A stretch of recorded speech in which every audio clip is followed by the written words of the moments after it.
Hey guys, Professor Bill, Comic Book University. Vampirella versus Reanimator, issue number 4 of 4. This should end it. I think this should end it. There might be another one.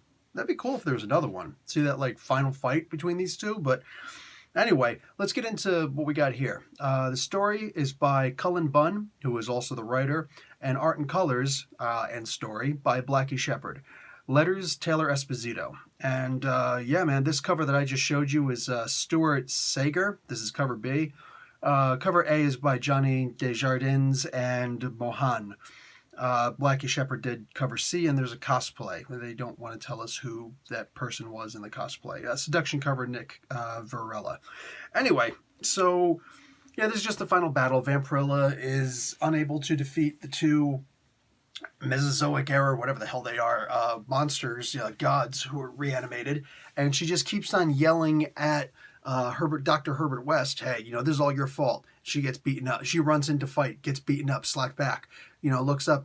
I want you to see I can't beat them. They're too powerful. She runs back into the fight, gets slapped around, knocked back over there. I'm just telling you, after this is over, I'm coming to talk to you, and she runs back into the fight. Like, I'm saying the whole time, it's like, okay, so basically you're telling us exactly what's going to happen. There's no need to read the rest of the book. You know exactly what happened at the end of this. It got really, really, really wordy for them to just simply say that they broke her neck. All right, well, after she had her neck snapped, it just got really wordy for them to finally show, with all the craziness that was going on, that Dr. Herbert West actually injected her with the serum. And then she's more powerful than ever, goes and fights them on their own plane, or back in Dracula. What the hell's the name of her homeland again? Her country. She's an illegal immigrant. Whatever, her planet. And she basically kills them, and yeah, they come back to Earth, and Dr. West is gone. He's in a bar. He's got a gemstone from them, and it's gonna enhance his abilities or something. And he's like, if she does come back for me, I'll be ready for her. I can't remember if this is only a 4-issue limited series or if it goes to 5. If it goes to 5, that could be kind of fun, seeing him versus her, West versus Vampirella.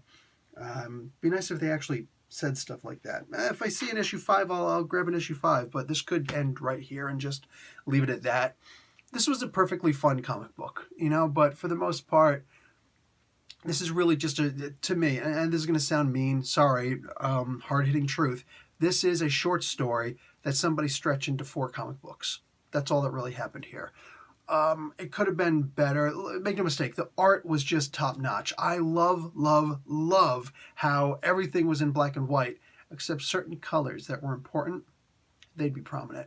They would actually exist. They'd be prominent because they're the only colors that were there, I don't remember seeing any blue in this comic book. I'm saying? Not just this comic book, but this series. There's, as you can see, a lot of use of red and pink, right? And then when they show his serum, they usually, not in this case, this is the one where they show, I just opened to the perfect page, perfect panel. They don't show the serum there. Oh, because it's empty, of course, because it's empty.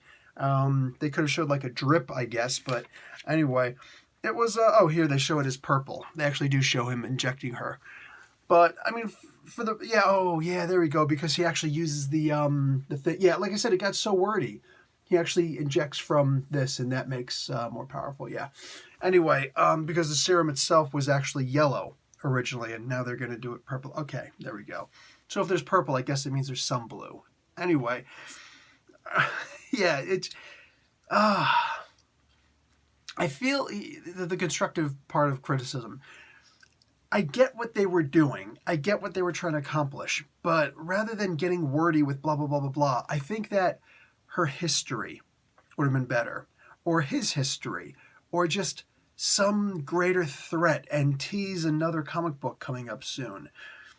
This was just, and this happened, and that happened, and those happened. It's like they might as well have stopped and played a little ballad. It's like I wasn't impressed. All that basically happened was here is she should have basically just said, listen, I'm about to die. I'm going to need you to inject me with that thing to make me as powerful as them. Or just inject me with the stuff now. Will it help? What can we do right now? Because they're going to kill me. Instead, she just keeps on running into battle and insinuating, I can't beat them. You made them too powerful with that serum that you injected in them and not in me. So, anyway, I don't want to keep on beating on a dead horse. This comic book, it was a fun comic series, but it didn't end on a great note. It ended on note. So, yeah. Grab it in trade. Check it out. Be a fun little one. Just the nostalgia effect of these two, Vampirella and Reanimator. Dr. Herbert West in the same comic book. Great idea. I just don't think that it was, I don't know, well played up until execution. Everything was good up until the actual ending, the climax. It just didn't do it for me. Coitus interruptus. That's what I'm going to blame it on. Premature ejaculation, maybe? I don't know. They could have made this ending better. Anyway, guys, Professor Bill, Comic Book University. Class dismissed.